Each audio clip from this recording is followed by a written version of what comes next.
morning, Walker Valley, and welcome back to The Spill. My name is Emily Biller. And my name is Alana Gerhardt. Today, we've got a brand new episode of Animal of the Day. And we'll be talking about the Devil Comet, Tennessee tax cut, and graduation. All that and more on today's episode of The Spill. All right, guys, this is the game plan. We gotta do this as quickly as possible. That way we can go to the stable. All right, everybody, listen up. We got to get this Spill episode out, but we're going to do it slow and steady. Quality over quantity. Nobody moves too fast, all right? Okay, so here we go. I want you on the news desk, and I want you on the news desk. I want you to set up the audio. Got it? Yeah! Let's go! It's all right, you click those buttons really slow. Listen, we get through this episode together, everybody gets Bucky Bumps. Yeah! All right, break! Yeah!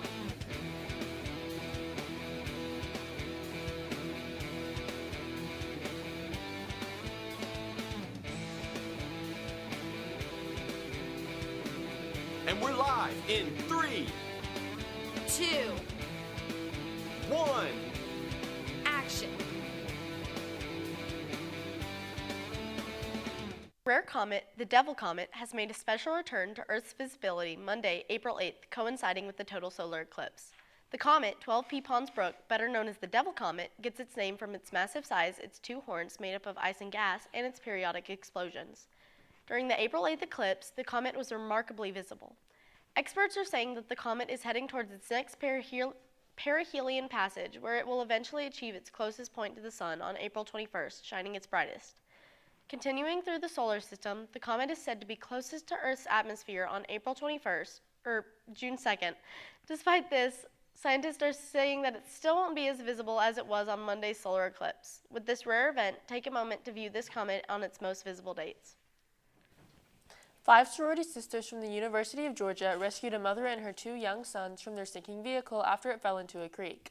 Molly McCollum, Jane McArdle, Eleanor Clark Jones, and Caitlin Lannis were going out to celebrate St. Patrick's Day on March 15th.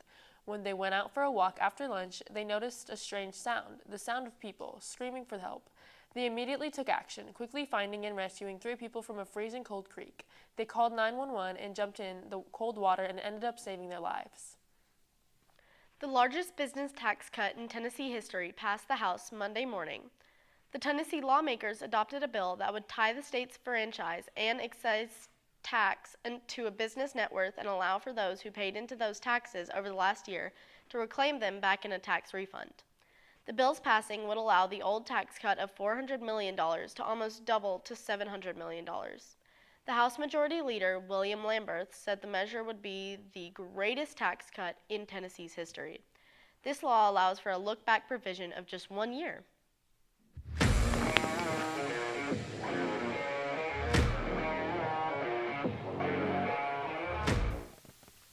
March Madness is officially over. The Final Four was UConn, Alabama, Purdue, and NC State. The Final Four ended with the final 2 championship teams being UConn and Purdue. That game was not very close at all. In fact, the gap was 15 points. The winner of the championship game was UConn, meaning they had officially won March Madness, the most popular basketball event in the entire world. For fans of every other team, maybe next year. UConn fans can celebrate until the season starts again. Now for the current MLB division standings. In the American League East, we have the Yankees 2.5 games ahead of the Boston Red Sox. In the American League Central, we have the Guardians 1 game ahead of the Detroit Tigers and the Kansas City Royals. In the American League West, we have the Texas Rangers and Los Angeles Angels tied 2 games ahead of the Oakland A's. Never thought I'd say that sentence. The National League East has Atlanta Braves at 2.5 games ahead of the Philadelphia Phillies and the Washington Nationals. The National League Central is certain to be a bloodbath, with the Pittsburgh Pirates 1 game ahead of the Milwaukee Brewers. The National League West has the Los Angeles Dodgers 4 games ahead of the San Diego Padres and the Arizona Diamondbacks. That is all for the divisions. Now to Walker Valley Sports. Soccer plays Ottawa, winning 6-0. Today, softball is a game versus GPS at 5. Lacrosse is a game Thursday versus Saudi Daisy at 6. Thursday, softball is a game versus Chattanooga Christian at 6. Baseball will be playing McMinn at 4. Soccer plays East Hamilton at 7. That's all for Walker Valley Sports today. Now back to the studio. During the month of March, all eyes are on both the women's and men's NCAA tournament called March Madness. Resulting in numerous amounts of betting in March, sports betting was made legal in Tennessee in November of 2020 for people over the age of 21. From July 1st, 2023 to February 29th, 2024, over $3 billion have been wagered on sports, with the Tennessee Sports Wagering Council, also known as the SWC, collecting over $58 million. In just 3 short days, Walker Valley's Tropical Paradise Prom will be hosted at the Chattanooga Convention Center. If you are planning to attend this Saturday, April 13th, be sure to purchase your tickets in the cafeteria all through this week. Tickets are $50 a piece, cash or card, and there are a limited number of spots, so be sure to get your tickets as soon as possible. If you are planning on bringing a +1 that does not attend Walker Valley, be sure to pick up a date request form from the main office and have it approved by Dr. Belt. Remember, if you bring a +1, you must enter the dance together. Seniors, if you have an ACT score between 27 and 29, you will be allowed 1 free ticket. And if your ACT score is 30 or above, you're going to be allowed 2 free tickets. Walker Valley's graduation is officially less than a month away, taking place on Thursday, May 9th at 7:30. This graduation will be on the Walker Valley football field unless relocated due to weather. If relocated, the graduation will be moved to the gym. All seniors were handed out a packet with all the important dates leading up to graduation. Caps and gowns will be given out this Friday, April 12th. Graduation practice will be the day before graduation, on Wednesday, May 8th. Seniors will arrive on campus by 9 a.m. and will report to the auditorium with graduation practice to follow.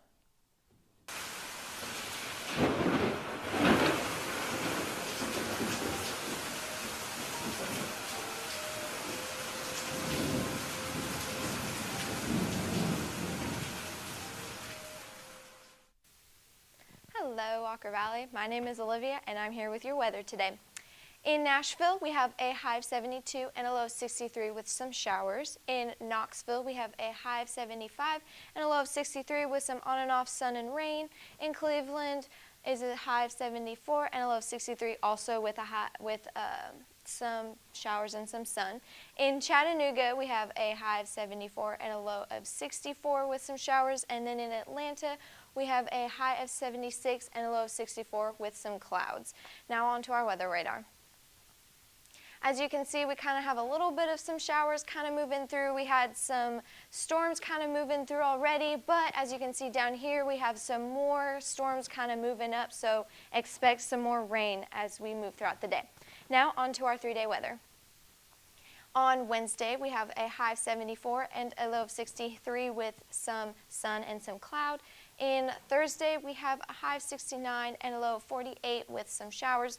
And then on Friday, we have a high of 68 and a low of 52 with hopefully some more sun. That's all for your weather today. Now on to a new episode of Animal of the Day.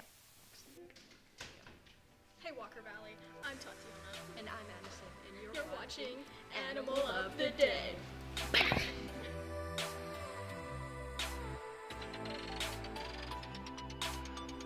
Welcome back everyone to Animal of the Day. Today's Animal of the Day is a giant African land snail. These land snails were actually discovered in Florida, however, they originate from Africa. They live up to 5 to 7 years, but with the perfect temperature and the perfect kind of food, they live much longer. And unfortunately, they're the top 100 invasive species of the world. These species are on the list of the 100 most harmful alien species in the world. But this snail does not seem to surrender because really it's everywhere. An important part of the anatomy of the snail is the structure of its mouth, which is structured almost like a tongue, and it has small teeth that allow it to scrape off its food before eating. Giant African snails have this muscular foot that causes them to release mucus to help them with friction so they don't slip and slide around. These snails are also hermaphrodites, which means they have both reproductive organs.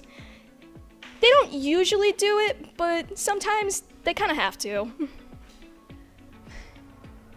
This snail's diet consists of, but is also not limited to, peanuts, beans, cucumbers, and melons, and 500 other different types of plants, which just proves it's more of an invasive species because it's not limited by the food sources around it.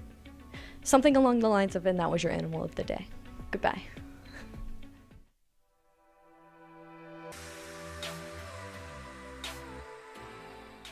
That's all for today's episode of The Spill. My name is Alana Gerhart. And my name is Emily Biller. Have a wistful Wednesday, Walker Valley.